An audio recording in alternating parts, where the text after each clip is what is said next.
Assalamualaikum warahmatullahi wabarakatuh. Selamat pagi, salam sejahtera untuk semua. Alhamdulillahirabbil alamin. Mahasiswa sekalian, marilah kita mengawali pertemuan ini dengan selalu berdoa kepada Tuhan yang Maha Kuasa sesuai dengan keyakinan masing-masing. Bismillahirrahmanirrahim. Rabbi shrah li sadri wa yassir li amri wahlul 'uqdatam min lisan yafqahu qawli. Nah, pada pertemuan ini kita sudah sampai pada materi sejarah perkembangan teori sosiologi. Apa sih teori sosiologi itu? Kemudian apa tujuan dari teori sosiologi? Untuk menjawab poin ini, pada pertemuan sebelumnya kita mengawali bahwa ada beberapa anggapan orang. Ada orang yang menghubungkan teori dengan hal-hal yang tidak realistis.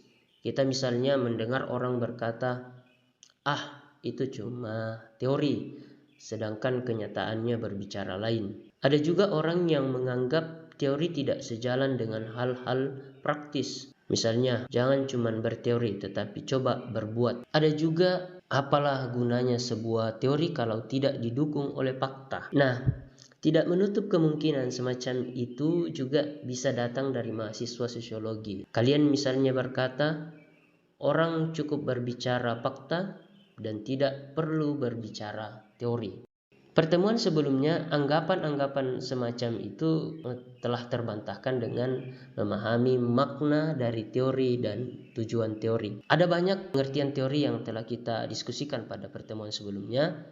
Nah, di sini teori adalah suatu usaha untuk memberikan interpretasi atas sebuah fenomena sosial. Teori juga adalah suatu kegiatan mental dan merupakan suatu proses pengembangan ide-ide yang memungkinkan seorang ilmuwan dapat menjelaskan mengapa peristiwa atau hal tertentu bisa terjadi. Adapun tujuan teori secara umum adalah sebagai alat atau pisau analisis terhadap fenomena-fenomena sosial.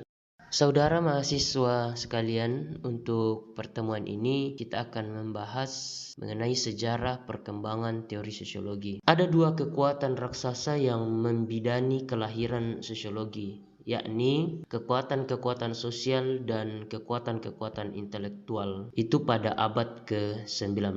Nah, yang pertama yaitu revolusi politik yang diawali oleh revolusi Prancis. Ternyata revolusi-revolusi tersebut memang membawa banyak dampak positif untuk kehidupan masyarakat di banyak negara. Namun yang menjadi perhatian para ilmuwan bukan dampak positif, melainkan dampak negatif. Mereka melihat bahwa adanya ketidakteraturan dan kekacauan yang terjadi di masyarakat. Oleh karena itu, ilmuwan sosial ingin menemukan dasar-dasar baru yang membuat masyarakat bisa bersatu dan terintegrasi. Perhatian terhadap masalah integrasi dan ketertiban sosial ini telah menjadi perhatian utama dari Auguste Comte dan Emile Durkheim. Lalu kemudian dikenallah teori strukturalisme fungsionalisme dalam ilmu sosiologi. Jadi teori yang pertama dalam ilmu sosiologi adalah teori strukturalisme fungsionalisme. Yang kedua yaitu revolusi industri dan kebangkitan kapitalisme. Jadi munculnya revolusi di negara-negara Eropa Barat menyebabkan banyak orang meninggalkan dunia pertanian dan bekerja pada industri-industri. Kebangkitan industri melahirkan sistem kapitalis. Para pemilik modal yang jumlahnya sedikit mendapat banyak keuntungan, sedangkan buruh yang jumlahnya banyak mendapat sedikit keuntungan. Dari sini kemudian Karl Marx melihat bahwa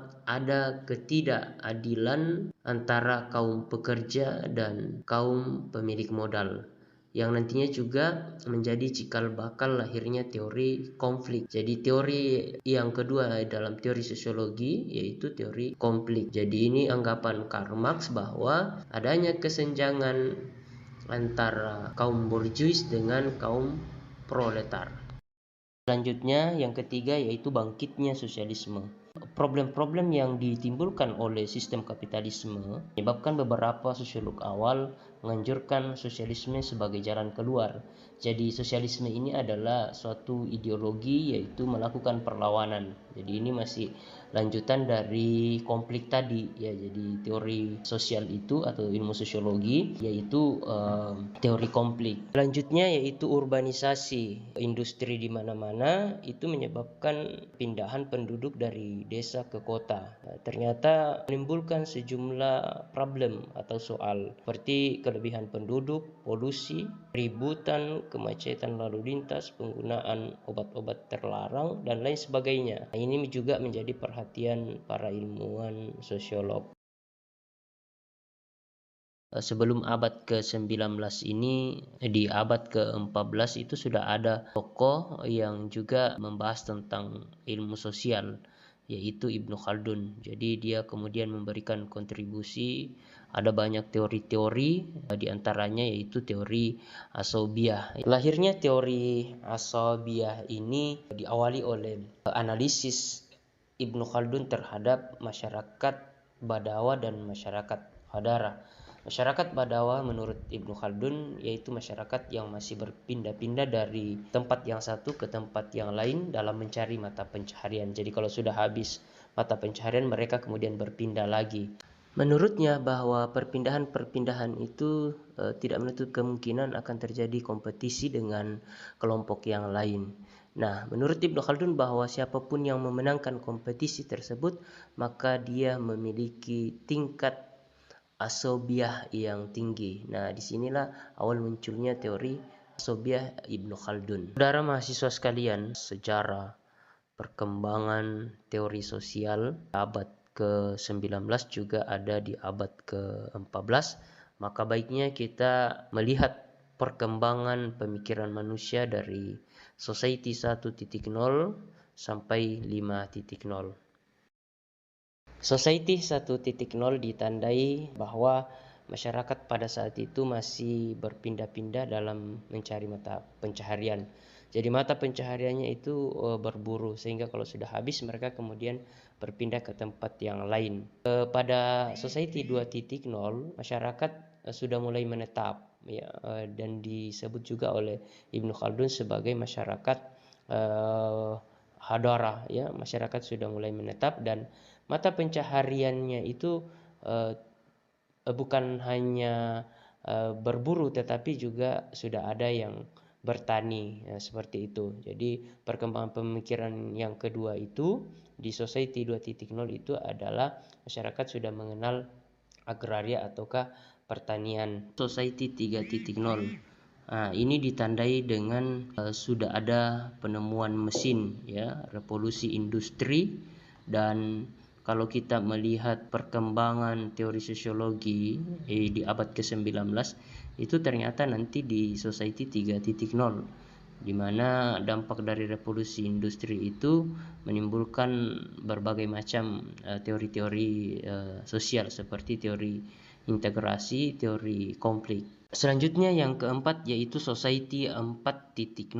Ini ditandai dengan sudah ada internet ya. Jadi di Society 3.0 orang sudah menemukan mesin, tetapi tidak semua bisa mengoperasikan, harus kursus dulu. Misalnya penggunaan komputer ya, itu harus kursus dulu. Tetapi di Society 4.0 itu sudah tidak lagi kursus karena sudah ada sistem informasi. Kemudian yang kelima yaitu Society 5.0, mana ditandai dari kolaborasi antara kecerdasan manusia dan kecanggihan teknologi. Jadi saat sekarang ini orang bisa bertransaksi tanpa harus bertemu.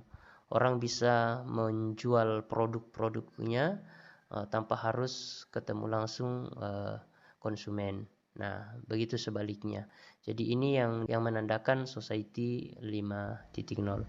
Demikianlah materi kita pada pertemuan ini, dan pertemuan berikutnya kita akan membahas kekuatan-kekuatan intelektual dalam perkembangan teori sosiologi. Nah, oleh karena itu mari kita menutup perkuliahan ini dengan bersama-sama membaca hamdalah.